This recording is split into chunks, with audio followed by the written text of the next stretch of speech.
Hey guys, Shauna from Barking Barber here. I wanted to make a video about tools and brands because that's been a big question lately.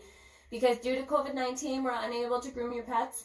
I'm sorry, we miss you. And you want to stay on top of it and start to take it into your own hands, which I totally understand. It's been a couple months now. Pardon me. So, thought we'd go over a couple things. So we're going to go over clippers, blades, comb attachments, and the care. And then we're going to go over scissors, we're going to go over brushes, and product. So the thing about clippers is there's a big difference in a $40 clipper and a $120 clipper. There's also a difference between a grooming clipper and a hairdressing clipper. What that is as much as the hair is made of the same components, they have a heck of a lot more of it than we do. So the power needed in a groomer clipper versus a human one is significantly different. And you may find that as you're using one type of clipper on a thick coated dog that it's like getting stuck. It's not the machine, it's because it's not strong enough for it. It's not broken per se. The other thing is too, as much as you buy a grooming clipper, if it's very inexpensive and you're trying to use it on your thick coated Bernedoodle, you're not going to get anywhere. So I do say it is best to kind of go more mid-way than the inexpensive way versus really expensive way, because it's going to last you longer. You're going to get good quality out of it. You're not going to get as frustrated while you're performing the groom. It's going to be more comfortable for your dog. It's just more worth it. There's also corded versus cordless. With the cordless, just be careful you're not getting a 5-in-1. We will go over that when we get to the blades. It's a little finicky for at-home grooming. They're fantastic for daily professional grooming because we're using them all day, all the time. You'll have to remember to charge them and use them the next day. Don't leave them on the charger for weeks and weeks on end. You're going to fry your battery. The other thing is there's only so much of a life within the battery itself after a full charge. Let's say it's 2 hours. This may take you longer. So if your clipper dies, that kind of sucks. As professionals, we rotate our batteries all day. So along the lines of brands of clippers, we love Wall. I also like Andis, like the 2-speeds, but we like Wall, the KMs. So we particularly use the KM10, but there's also a KM5 and a KM2. And they only differ with the RPMs, which has to do with the speed of the clipper working, which we will also get into.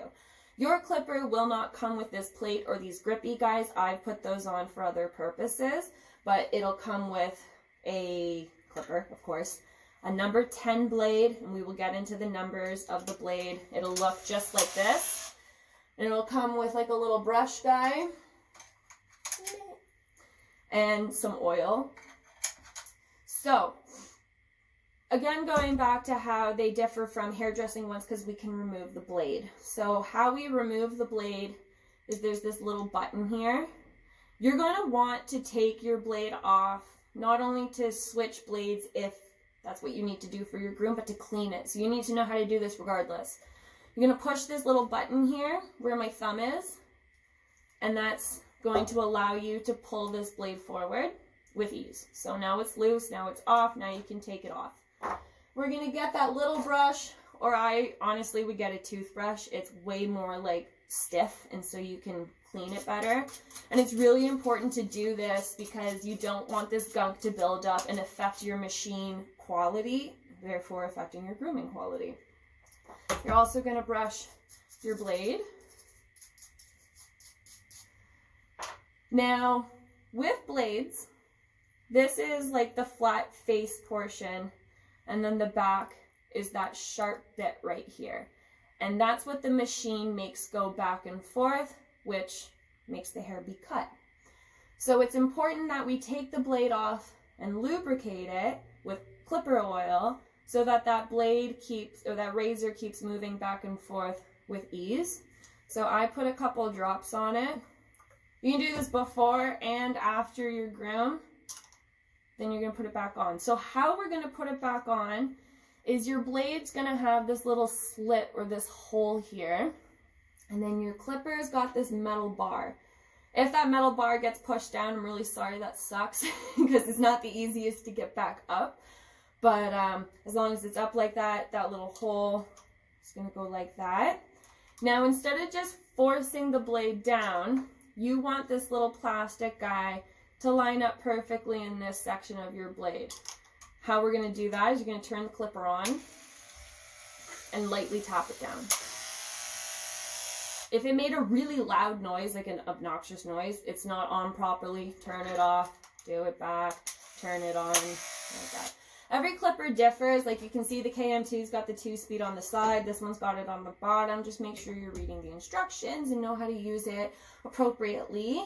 So that's pretty much it for clippers. I just also like the KMs because they've got a nice, really long cord. I think it's 2.5 to 3 meters long. Which is fantastic. So then we'll get into blades. So like I said, the clippers will come with a number 10 blade. There's a lot of different lengths of blades, and how the length name kind of works is a number. So surgical short is 40, like down to the skin, pink, no hair. The longest blade that we're going to talk about today is a number 3, okay? So the lower the number, the longer, okay? So number 10 is very common, and it'll be fantastic for at-home grooming because it's good for the bottom of the pads, between the eyes if you're brave enough to do that, and around the private areas. It's also a great size to get your comb attachments on. So we'll look at this little chart guide here that I have. This is fantastic. Any groomers watching this, I strongly suggest getting one of these. It's great to communicate with your clients so that they can feel and see, you know, what to expect when they get their dog back, if it is like a matted scenario or, you know, no surprises. This one's great too because that pink represents their skin, the white obviously their fur. So number 10 is this guy here. And again, for those like shorter areas. Number 7 would be the next size up that we're going to talk about. There's a lot of different lengths, but these are going to be the main ones, the main 5 that you're going to know or learn about. Number 7 is more so for matted. Just be careful if they're light-skinned or fur because they can get sunburn. But the summer shave downs are more so 5, 4, and 3. They're still on the short side, but still long enough. Another thing I want to say about blades is there's a difference between a skip tooth compared to the other ones we were talking about that are more together. You are more likely to nick your dog with a skip tooth. And remember we talked about that sharp guy back here. These gaps are bigger, something can get stuck in there, you're going to nick them. These are more so for bulk cutting. Leave it to the professionals. The other thing was the 5-in-1 blade with those cordless ones. So 5-in-1 means there's 5 lengths within one blade because it's a little adjustable. It is the smallest difference. It's 40 to 9. Okay, so the difference is nothing. And they also need a different comb set than the one I have here. They look very similar, but it does have to have that ability to adjust. So I've just had people before buy the 5-in-1 and want to use the number 3 on it. No, it doesn't work that way. You'll have to make sure you get a clipper that is not a 5-in-1 that is cordless if that's the route you want to go. Brands for blades. I do find I prefer Buttercut and Andis, though I do still use Wall and Oster and other guys that are out there. There is a difference between like ceramic and steel. Ceramic isn't going to get as hot because how I said that those little teeth are going to be going back and forth. That causes friction on the metal, which gets warm, and then you're touching your dog with it. So when you touch your dog with it and it's hot, you could potentially burn them. So make sure as you're grooming, if you're only using the blade, to check it on your wrist every so often. Make sure it's not too hot. If it is too hot, get some blade coolant. Just making sure the camera's good there. And this is what you're going to spray onto your clipper so that it can cool down. It's not going to cool down instantly, but it is going to make it happen quicker. A lot of the time groomers will rotate through blades, make sure they're not hot at all, because after I spray it with coolant to make time go quicker, I get Dust Blaster. You can get this at the dollar store, and it blows out cold air, which is going to speed up the cooling process of my blade here. Now, you won't necessarily have to do that. The coolant is nice for lubrication too, to be honest with you. But if you are using the comb attachments, this is pretty much, like I said, a comb. Okay, so this has to be able to glide through your dog's coat. And that's why brushing your fluffy dogs is really important, because the longest blade they make is this.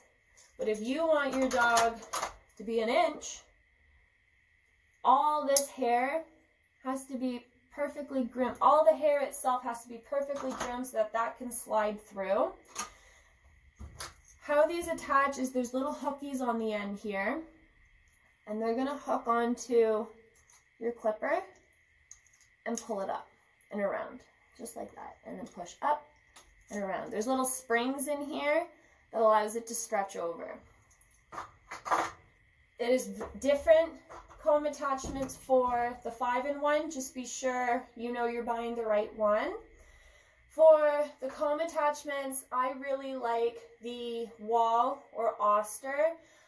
Wall only goes up to 1 inch, where Oster does go up to 2 inch. Again, more brushing, more work, so just keep that in mind.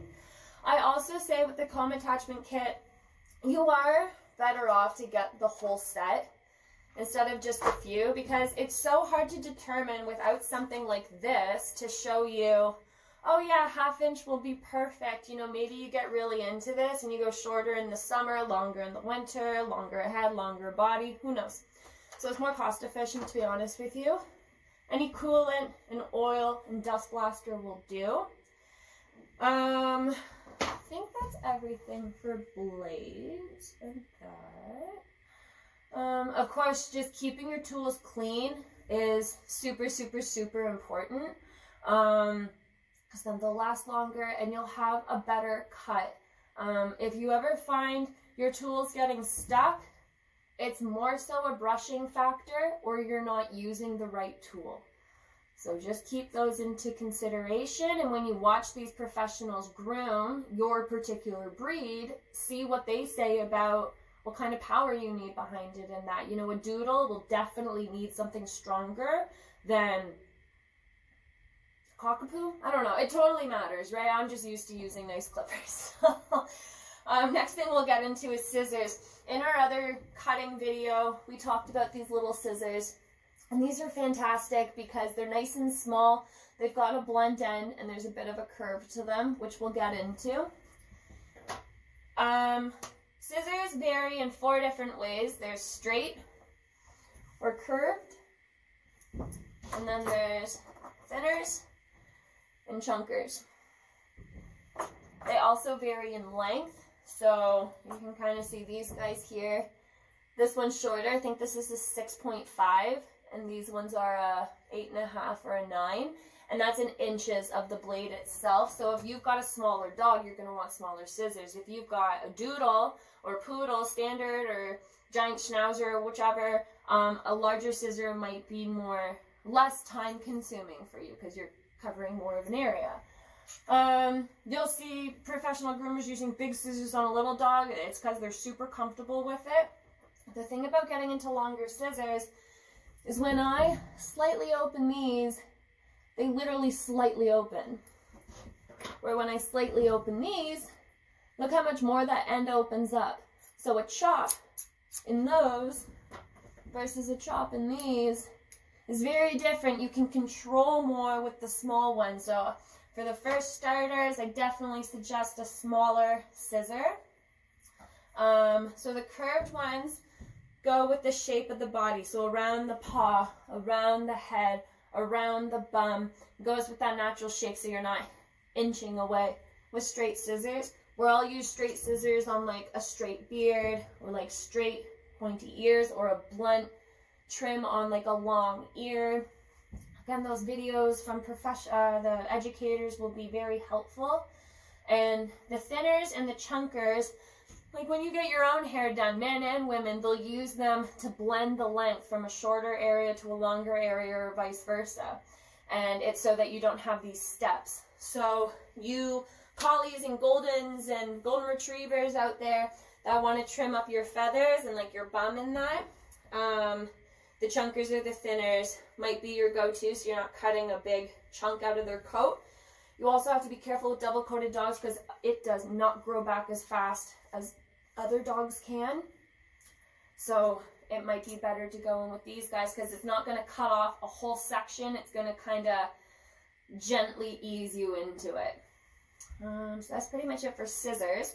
So then we'll get into brushes. So slicker brushes are like number one, except for my de-shedders, really. Like the longer coats, like the collies and the goldens and all of that, we will use them, but you know, I wouldn't use a slicker brush on like a German Shepherd or a Lab, maybe, depending, of course. But anyway, so with your double-coated dogs, there's like the rakes and that kind of stuff. I should have pulled those out. Here's one style of a rake, and here's another style of a rake. And honestly, like when I'm de-shedding your guys' dogs, I use 10 or 11 different brushes. And it's because they all do something different. It's just finding whatever one works for you. Be careful with the Furminator. Don't go over a spot too many times. It is cutting the hair to a certain extent, so just be very careful. You can damage their coat. So slicker brushes are fantastic. They come in different sizes. You know, bigger dog versus little dog, but this one's also great for detailing on a big dog, like they're between their eyes and their mouth and that. On a smaller dog, I can get a lot of their body done with this one. So it totally depends on what you're comfortable with. A lot of the time, the medium size or the smaller size is like a starter, just so that you get comfortable with it in your hand and what you're doing. You'll also notice the difference in the length of the pins. So this one's longer and he's shorter. So the one with the longer pins is fantastic for the longer dogs, especially the ones that are wanting to use these comb attachments. It's going to get down to the skin a lot nicer. This one, I honestly use this all the time. This is probably my favorite brush. And it's got a bit of a smaller pin, so it is better for the ones that are going on this chart, like the 5 to the 3. If you're going longer, the pin length is more important. And then there's firm pin versus soft pin. Soft pin is more so for delicate skin, white hair, like a multi-poo or something like that, where the firm pin is for our big, curly coated kind of guys like Bernard. Firm versus the soft. There's much more flexibility in that. So again, any like sensitive skin or hair, soft pin, the stronger curly hair, firm pin. Then we get into combs. Now they're similar to the slickers where the pin length matters, the size of the comb matters, you know, a smaller dog versus a big dog. But you can see the smaller one doesn't have as long of a pin. So I do like having a skip tooth and a fine tooth because I first go in with the space tooth and then triple check my work with the fine tooth. He's my longest pin that I have personally. And then these ones are great for you like ridiculously compact hair to like loosen it up and all of that. So along the lines of like brushes and dematters and combs and that, I definitely really like Wahl, Andis, and Q. Q is really cost efficient with a still really good quality brush, and Wahl and Andis is just absolutely beautiful, to be honest with you. You won't be disappointed. Now the last few things I wanted to go over, before I was saying how I was more so worried emergency-wise about teeth and anal glands, well now this has been going on for longer than expected, so I want to go over a couple of things. So saline is wicked to have on hand. You can get this at Walmart. It's just a regular solution for contact cleaning, really gentle, no irritation, hypoallergenic kind of thing, and I love it for eyes. So what you can do is you can gently kind of hold your dog around their beard here, and it just helps control them because they are going to kind of pull away, right? But you're going to squirt this if they've got like a lot of caca, dried up buildup, because what that's going to do is you're going to let it sit there and it's going to start to loosen up all that buildup. Give it a few minutes, go in and try and work at it again. Even this small comb I was showing you guys is fantastic for that. Go in and start working. If you're still kind of pulling, pour more. Sometimes people find that there's actually like a cut or something after if they don't loosen up the caca first. And it's just going to be way more comfortable for your dog. You're not as prone to infection for an open wound. And just more comfort all the way around. You can also use this as ear cleaner. But I use an actual ear cleaner. And that's because it helps work away at the wax more. Do not pour solution down your dog's ear. Only when a vet has given you a solution or has told you what solution to use and they say it's okay to pour it down their ear. Do not pour this down their ear. You will cause an ear infection. You will cause issues. So what you're going to do is you're going to grab a face cloth or a cotton ball or a makeup pad, put some on it. You're going to lift up their ear and clean their ear as you do your own. Don't go too far down the canal. And you can even go in with Q-tips to get those little curls in their ears, just like how we do. Now, along the lines of their eyes and those stains, sometimes even around their private area and their paws and that, sometimes blueberry facial shampoo can help with that. It is a blue tinted shampoo, and for example, blondes will wash their hair with purple or blue shampoo to cancel out those warm goldy kind of tones. It's the same kind of thing. So you people who remember art class and the color wheel, how red cancels out green or vice versa, goes the same for orange and yellow, for purple and blue. Can't remember which one's which specifically, but anyway, this one's going to be great for those light coated dogs with gross buildup kind of things. Along the lines of the private areas, and maybe you don't want to give them a full bath, but you want to clean up that private area, like their bum or that. This is a Seuss waterless mousse shampoo. You would just get it on your hand, work it into the area. I even go in with like a washcloth and wash it. You can even go in with your slicker brush and work the solution into the hair and then get a dry towel. Now, when I say go like this, gently, because you don't want to create mats, of course.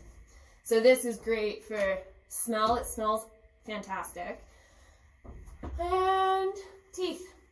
The best thing you can do for your dog is brush their teeth. Physically brush their teeth. There's like the finger brushes versus an actual toothbrush. I like that I can feel where I am in their mouth. This is a nice toothpaste because it gets the job done. It's satisfying to us because it's got that like fresh kind of smell sensation to it, and I've had great results with it. So that's Professional Pet, and I think we covered all the brands here and what we do, what we use. So just to give you a quick overview as to what I would do, I would take the dog, let's get a dog. I would take a dog, and it is nice to have an assistant with treats because that'll help keep them facing forward so you can work, because if they start to turn like this, it's really tricky. So I'm going to make sure you can see what I'm doing. Awesome. Okay. So someone's at the front, or you can use a tie, which would gently go around their face. Now, depending on the size of the dog, you can work on the floor or on the table. With your table, make sure it is not too slippery. Like you can put a towel down or a slip mat or a yoga mat. Yoga mat's a good idea. You can also buy a grooming arm, like what's on my table here, but it would clamp to the side of your table, and it would come out like this, where this would attach, and you can adjust the height of it. So anyway, your dog's going to be secured there. The first thing I do is ears and eyes and nails so that I don't forget. And also, if I need the solution to sit for a bit, I'm able to let that sit while I do other things. Because, I mean, I'm worried about my time for like my schedule for the day, but I also don't want you guys to get exhausted and the dog to get exhausted. So anyway, we would do those ear and eyes, and then trim the nails. We've got a nail trimming video, a demo, and an info one. And so once that's done, it's also nice to do all that before the bath, just in case there is a boo-boo on the paw. You can wash it off, or again, that whole solution thing. Let's work out all those dark and caca build-up things before we get in the bath. So once I do that, then I go in with my brushes. So slicker, then comb, possibly dematters that we went over in the other brushing video, and how to brush them. Once they're all brushed out, if you guys bathe them and you plan on blow drying them and cutting them again, as we do as groomers, now is when you would bathe them, knowing that all the mats are out. If you're like, I just want them shorter, I don't really care, brush them out, go in with your clipper. One thing that's nice about washing them and then using your tools is all the dirt and the crud from their coating that won't get into your tools and like just minimize their life a bit more. But no problem, you can definitely brush them and then clip them. I'm not going to show you necessarily how to clip them, but to give you a good idea is you're always, just like brushing, going to be going with the direction. Especially in the pits, the back and the front pits here. There is a skinny piece of skin there. It's flappy. It's in the way. It's annoying. Leave it alone.